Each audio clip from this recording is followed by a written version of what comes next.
Banyak kawan-kawan akhirnya buat organ relawan hanya bertiga. Bertiga? Ya kan? Yang penting logo. Yang penting logo, ada nama. Nipu itu peternakan logo istilahnya.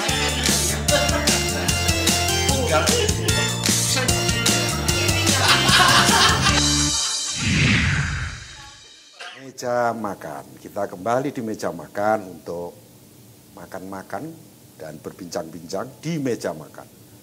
Kali ini saya masih ditemani oleh Bayu Putra dan juga saya ada tamu yang ngajak makan, Eko Gustep.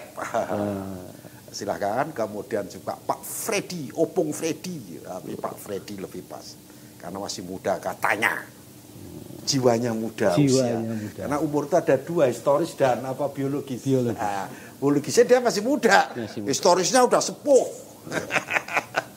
Jadi ini kan baru habis pilpres ya. Habis pilpres. Setiap pilpres itu muncul atau pilkada muncul ada relawan-relawan di samping simpatisan partai. Ya. Tapi sejak 12 tahun ini orang lebih mengenal relawan.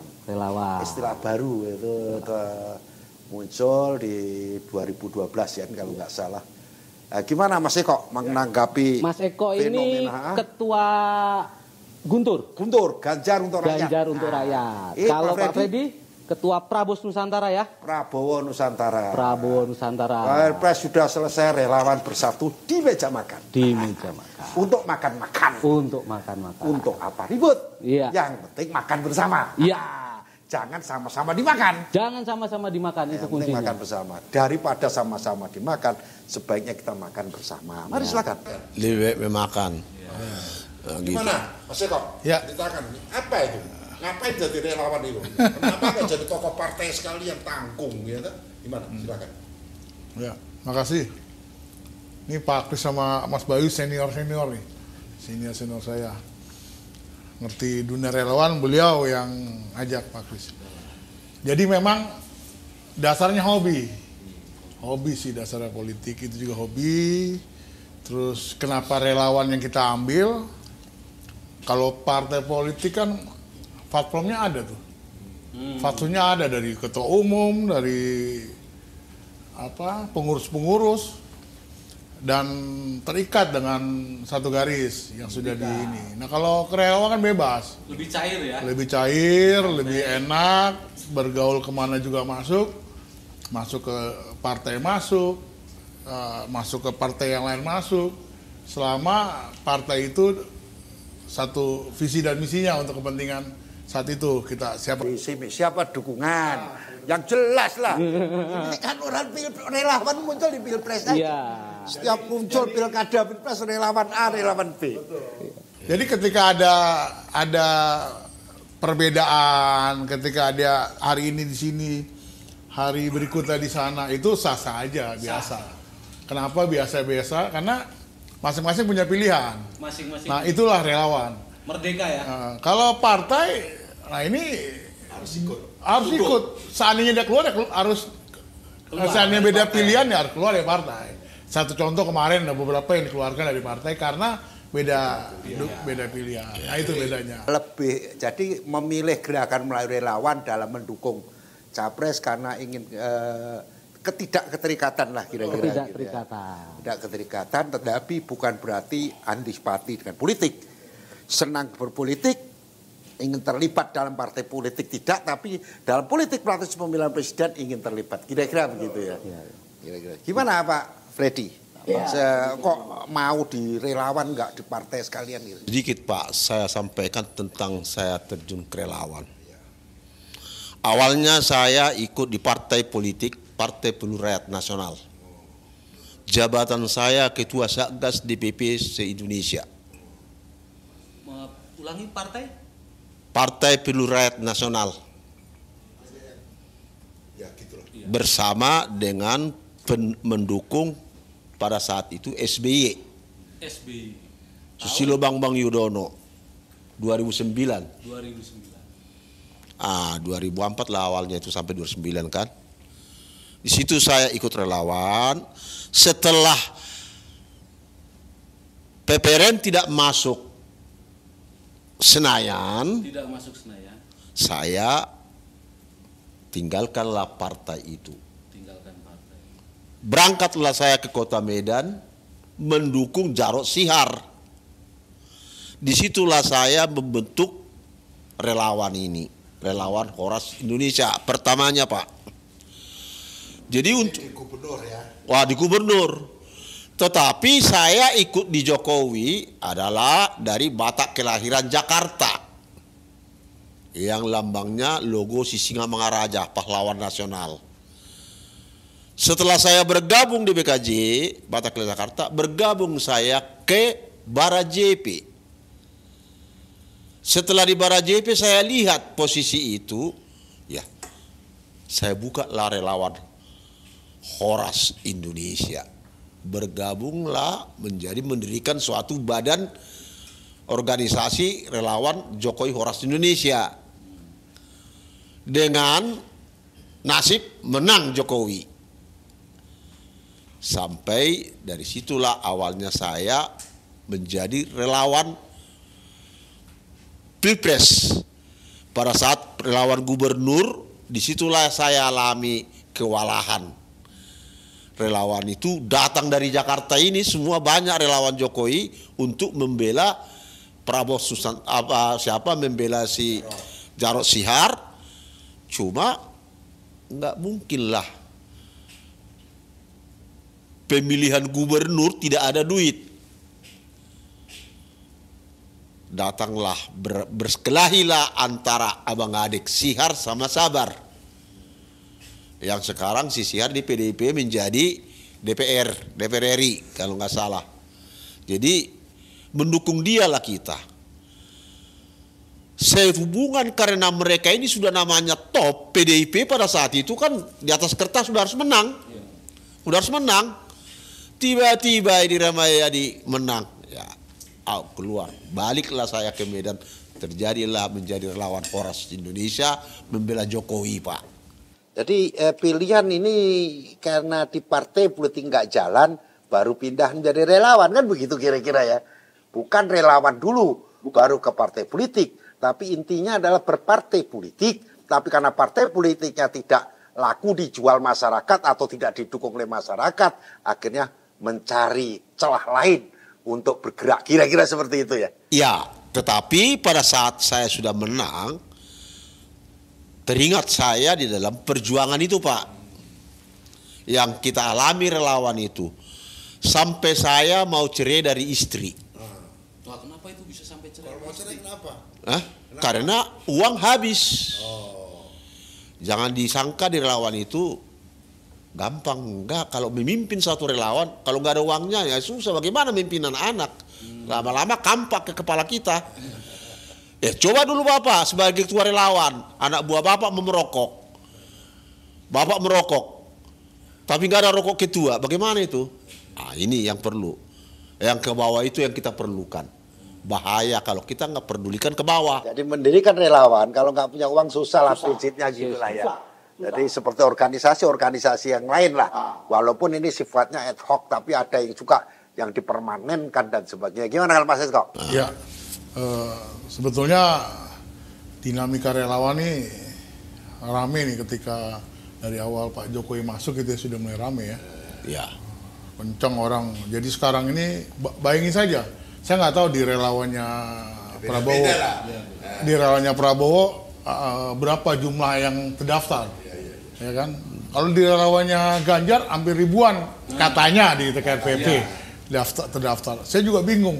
Fenomena mereka mau mendirikan relawan begitu besar, masif banget. Sampai yang tadi kuncinya harus ada duit pun terlupakan itu. Yang penting ada. Banyak kawan-kawan akhirnya buat organ relawan hanya bertiga. Bertiga.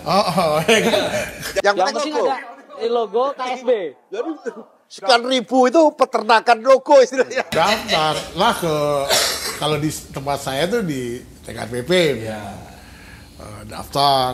Ada programnya sama lah itu yang sekelas nasional sama yang provinsi Jadi sama yang didaftar di tim kampanye nasional atau tim pemenangan atau apapun namanya. Di Parpos itu yang penting ada logonya. Ada logo, ada kop surat ya kan, ada KSB. Cukup KSB. Aduh, cukup. Anggota nomor 20 ya. Anggota kan tinggal kita bidang. Saya ini Indonesia.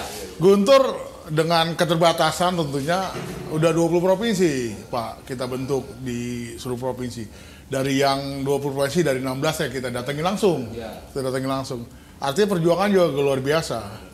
Cara menjaga juga luar biasa juga. Alhamdulillah karena semangat kebersama dan modal dunia relawan cukup lama, kita bisa mengkondisikan semua terlibat. Jadi tidak kalau PD Perjuangan bilang gotong royong.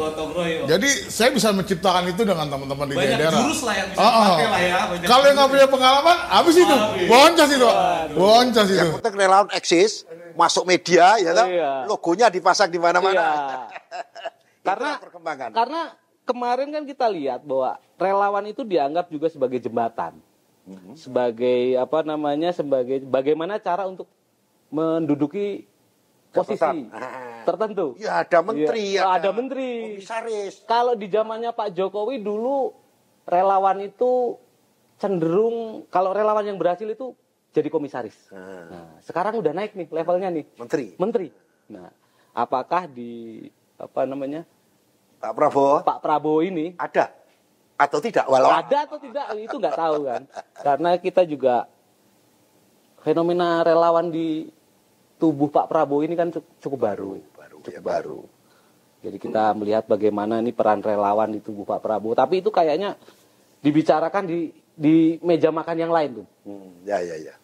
Nggak asik kalau kita bicarakan di meja makan ini karena ini kan kita pengen tahu nih sejarah relawan. Ya. Opung kenapa kita undang ke sini? Karena Opung itu dengan usia yang sudah 78 ya. 74 tahun. 74. Cukup eksis. Hampir semua kemarin acara-acara Pak Jokowi, acara-acara Pak Prabowo di Jabotabek, Opung pasti ada. Makanya kita melihat apapun cara yang penting muncul namanya dan dirinya. Duduk di paling depan. Ngeri. Luar biasa. Mantap, luar biasa. Dan kita juga lihat kemarin relawannya Opung Prabos itu sudah ada di mana-mana, Pung ya. Sudah ada berapa provinsi, Pung? Ya, kita masih sedikit sih, baru 8 provinsi. 8 provinsi ya? Ya, cuma 8 provinsi ini juga duduk-duduk begini kan. Udah dakduk nih. Oh, dakduk. Tapi di Jabodetabek kan menguasai di beberapa wilayah ya. Saya lihat spanduknya doang sih. Apakah sampai ke level ini? Nah, bagaimana ceritanya? Jadi saya menjalankan ini dianggap orang saya duitnya banyak. Dan relawan juga anak buah menganggap saya juga dapat duit banyak. Wah. Ini sekarang yang masalahnya. Padahal 1 perak pun belum pernah diberikan si Prabowo sama kita. Maupun BRP. Enggak ada, malah duit kita keluar. Makanya kembali saya katakan mau cerai sama istri karena habis uang untuk membela relawan. Pada saat itu relawan Prabowo relawan Jokowi Horas Indonesia kere Pak, terendah. Jadi tidak masuk bisa makan roti yang enak. Jadi bagi-bagi rotinya juga mereka susah mungkin ke bawah. Kayak begitulah ketua. Jadi kenapa saya cerai? Udah habis uang. Itu pun hasil penghasilan saya waktu bekerja dengan Pak DL Sitorus atau di Astra. Dulu kan saya di Astra. Jadi dia ngumpul di Astra. Setelah ada di Astra berhasil bikinlah kegiatan kebun sedikit supaya ada cari makan anak-anak kuliah. Nah, setelah pensiun masuklah ke relawan ini. Hancurlah di situ, mau cerailah sama istri. Jadi kebun tidak bertambah malah berkurang. Berkurang malah tergade sekarang. Wah, tergade sekarang. 500 juta udah tergade itu sekarang. Tahu kapan mau diambil kita. Ah itu. Jadi istri udah ngomong, kapan kau Pak dapat uang? Kalau dari relawan kurasa nggak dapat uang. Tapi mudah-mudahan lah Pak Kris menolong kita di dalam bisnis ini baru dapat uang membina relawan lagi. Dibilang membina relawan. Keluarlah kau dari rumah ini kalau membela relawan lagi kau, katanya. Kok kejam kali istri usir kita dari rumah gara-gara relawan. Gara-gara jadi ketua relawan. Relawan. Jangan-jangan istrinya milihnya sebelahnya lagi. Gara-gara beda pilihan. Beda pilihan. Oh. Jangan begitu. Jadi memang disinilah kau pilih dulu si Jokowi, udah berduit kau dari si Jokowi belum ada. Sekarang tiap malam kau berdua Prabowo katanya kan. Sekarang tebus Prabowo bagaimana? Udah bisa kan akan dapat duit katanya kan. Sabar dulu Bu, sabar, tenang, saya masih ada di sini. Kata Pak Gibran. Sabar, tenang, saya ada di sini Pak, katanya kan. Nah ini ketenangan ini saya sekarang Pak, yang nggak saya pikirkan. Dan kedua Bapak, setelah saya melakukan kerelawan ini, hati itu tulus sebenarnya. Tulus. Tak memikirkan di rumah bagaimana hidup di rumah, tidak. Kadang-kadang kita relawan ini makan juga lupa, makan nggak makan Pak, jalan kerja. Seperti kemarin mau kampanye itu, nggak tidur saya 2 hari 2 malam. Jalan ke sana, jalan ke sana. Sekarang yang paling sakit saya tekanan ini dari Bogor.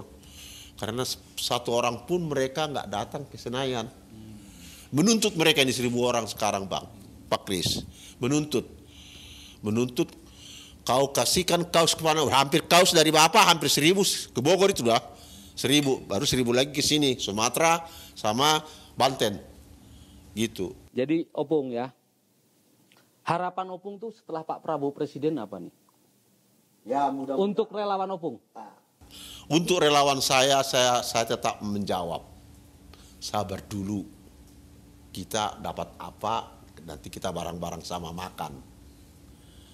Cuma setelah Prabowo ini, masuk saya ke Prabowo ini, sebenarnya ajakan oleh pada seorang tua, yaitu Pak Kris. Pak Kris ini sama Pak Suyanto Pak.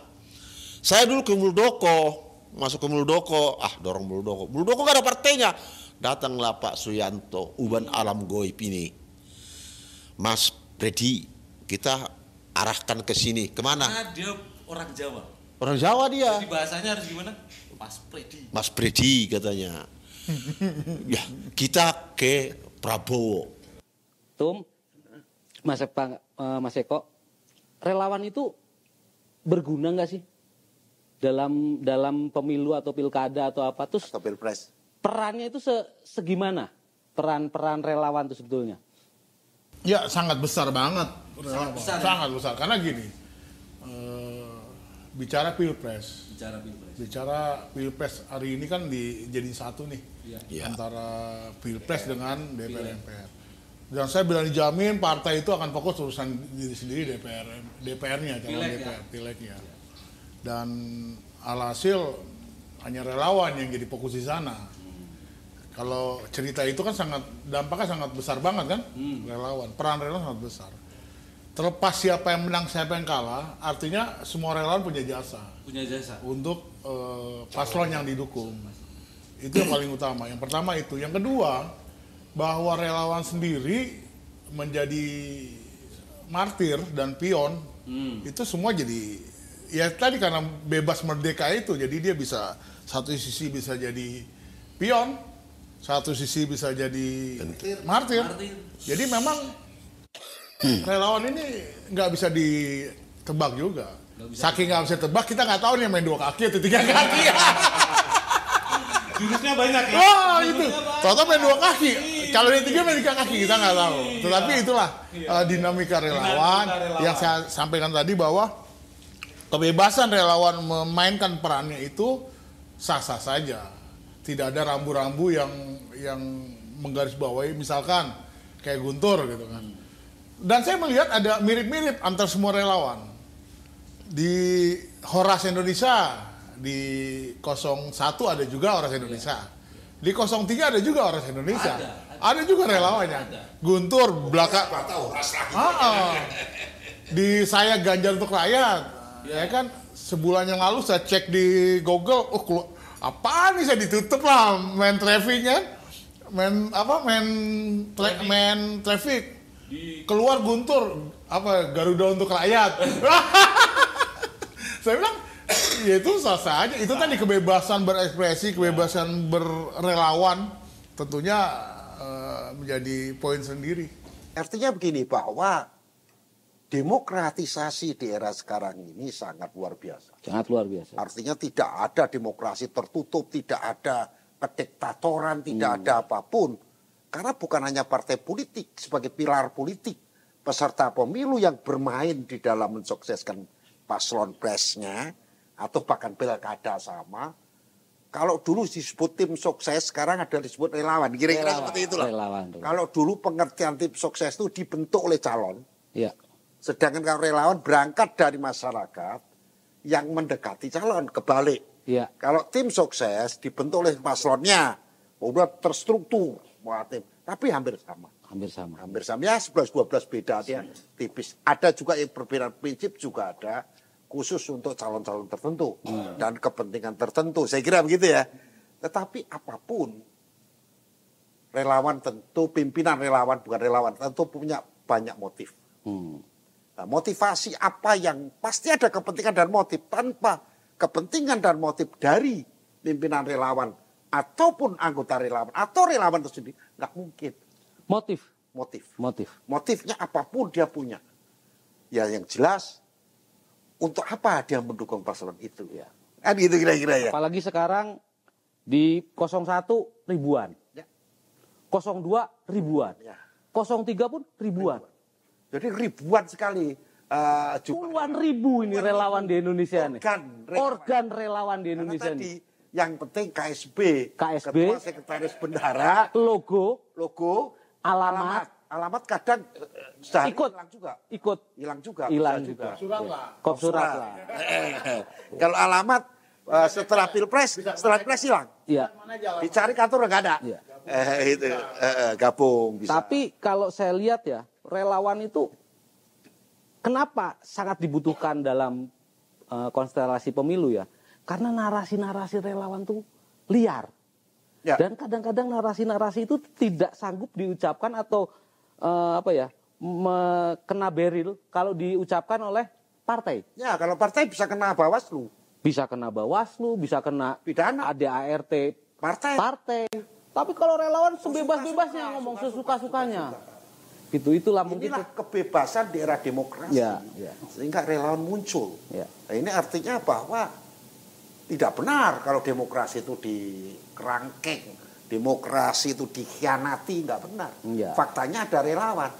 Dan relawan ini ya disebut penentu, ya penggembira, ya tergantung. Ya. Tergantung hari dan waktu. Ya. Kapan dibutuhkan, kapan dibuang juga bisa. Ya. Kadang-kadang ada paslon yang tidak akan mentoleransi atau memberikan privilege terhadap relawan. Ya. Untuk jabatan apapun ada. Macam-macam. Ada tapi yang menjanjikan belum ada. Nanti relawan tak jadikan ini ada nggak? Nggak ada kan? Belum. Semua mendeklar seolah-olah tidak ada hubungan. Padahal suka tidak suka keberadaan relawan di saat ini, di beberapa tahun terakhir ini selalu muncul di dalam perhelatan pilpres. Sejak Jokowi Prabowo, kemudian di ini udah ketiga lah relawan bermunculan. Menurut saya relawan ada 3. Pertama, relawan itu dia memiliki basis massa. Basis, artinya dia sampai terstruktur lah, dia punya jaringan segala macam. Yang kedua, sebelah kanan itu relawan intelek, dia suka mengadakan diskusi, podcastan, seminar itu. Relawan juga. Yang ketiga relawan hore-hore. Ini yang banyak relawan hore. Penggembira. Tujuannya selfie segala macam. Dan itu sah-sah aja. Jadi karena memang pesta demokrasi harus diwarnai dengan sebanyak mungkin. Artinya keberadaan relawan menunjukkan bahwa demokrasi hidup itu aja. Pesta demokrasi benar. Karena kalau untuk kita ngomong demokrasi hidup, ada beberapa juga teman kita yang sedang mengkritisi demokrasi.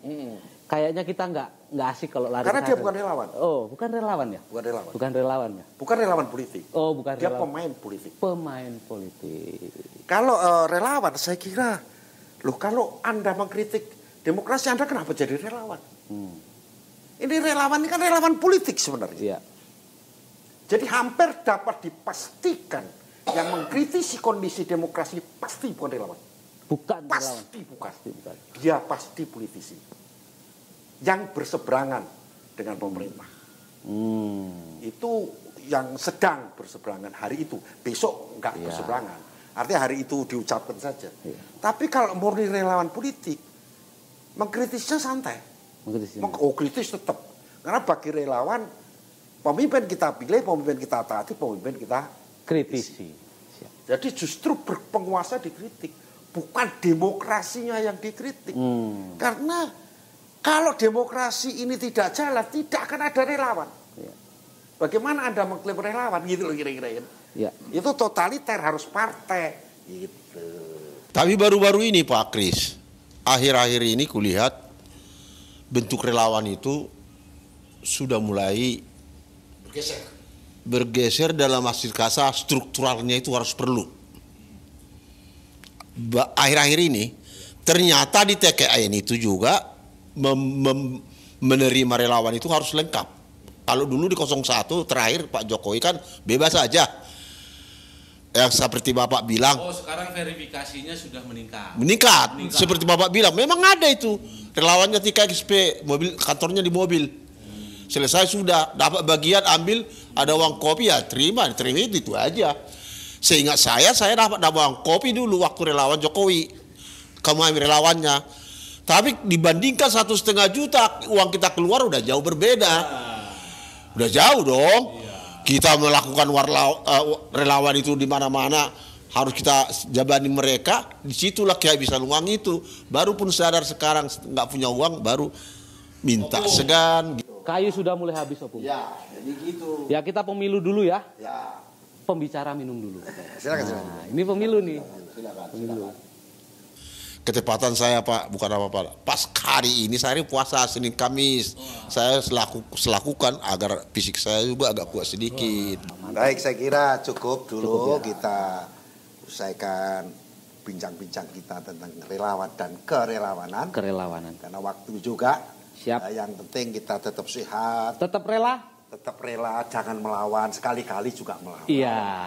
Karena relawan tuh rela dan melawan. Apabila dibodoh-bodohin. Jadi tidak benar. Itulah bedanya tim sukses sama relawan. Relawan bisa mengkritisi. Bahkan yang kita dukung pun kita kritisi bisa. Tidak bisa diatur. Tidak. Ya aturannya sesuai aturan. Aturable tapi tidak bisa diatur atas maunya siapa. Tapi dia maunya. Tapi dia teratur juga dalam aturan hukum. Relawan paham betul. Dan bahkan lebih paham daripada siapapun tentang aturan-aturan sehingga kadang-kadang sulit untuk ditindak apabila sedikit agak gimana itu kan dia paham. Karena orang yang relawan ini adalah orang yang tulus, ikhlas, berbakti melalui politik tetapi tidak melalui partai politik, ingin mendukung seseorang menjadi pemimpin di wilayah secara nasional maupun regional tanpa masuk partai politik, dan dia hanya bersifat ad hoc tapi juga dilembagakan. Dan berbagai macam jenis relawan tadi, ada yang sekedar tim hore, ada yang punya motivasi tinggi, ilmu pengetahuan karena komunitas, para intelektual juga, dan juga ada yang benar-benar punya basis massa solid di daerahnya. Terima kasih.